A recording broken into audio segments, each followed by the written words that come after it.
বিশ্বকাপের মঞ্চ ক্রিকেটের সব থেকে বড় যুদ্ধ, কিন্তু এবার ব্যাটে বলে লড়াই নয়, এবার যুদ্ধ বোর্ড রুমে। একদিকে বাংলাদেশ ক্রিকেট বোর্ড আর অন্যদিকে আন্তর্জাতিক ক্রিকেট সংস্থা আইসিসি। প্রশ্ন একটাই, বাংলাদেশ কি ভারতে খেলবে নাকি খেলবে না? সবকিছুর শুরু মুস্তাফিজুর রহমানকে আইপিএল থেকে বাদ দেওয়ার পর বাংলাদেশের ক্ষোভ জমতে থাকে। সরকারি স্তর থেকে প্রশ্ন উঠছে, যেখানে খেলোয়াড়দের নিরাপত্তাই নেই সেখানে কেন বিশ্বকাপ খেলতে যাব?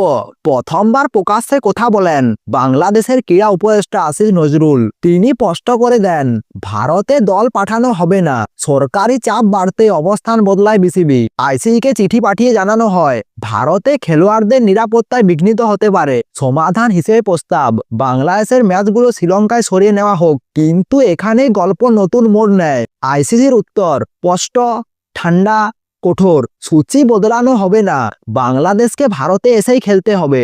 জয় শাহের নেতৃত্বে আইসিসি জানান, শেষ মুহূর্তে সূচি বদলানো মানেই পুরো বিশ্বকাপ এলোমেলো। 4টি ম্যাচ, 3টি কলকাতায় এবং 1টি মুম্বাইয়ে। কিন্তু সরকারি ঘোষণার আগেই বিস্ফোরক বিক্ষোভটি প্রকাশ করেন বিসিবি। আইসিসি আমাদের আলটিমেটাম দেয়নি, এই দাবি সম্পূর্ণ অসত্য।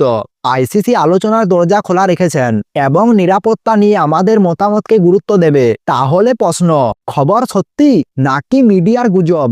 আইসিসির হাতে রয়েছে এক ভয়ঙ্কর অস্ত্র, এমপিএ। এই চুক্তি অনুযায়ী সব সদস্য দেশ বিশ্বকাপ খেলতে ভারতে না এলে কি হতে পারে জানেন? পয়েন্ট কাটা, এমনকি ভবিষ্যৎ নিষেধাজ্ঞা। কিন্তু বিসিবির একটাই প্রশ্ন, খেলোয়াড়দের নিরাপত্তা আগে। মুম্বাইয়ে ভারতীয় ক্রিকেট বোর্ডের দপ্তরে হয় একটি গোপন বৈঠক। আইসিসি এবং বিসিসিআইয়ের মধ্যে দুই পক্ষের একই সুর, বিশ্বকাপ সরানো যাবে না, নিরাপত্তা দেওয়া হবে। একদিকে নিয়ম, অন্যদিকে প্রতিবাদ।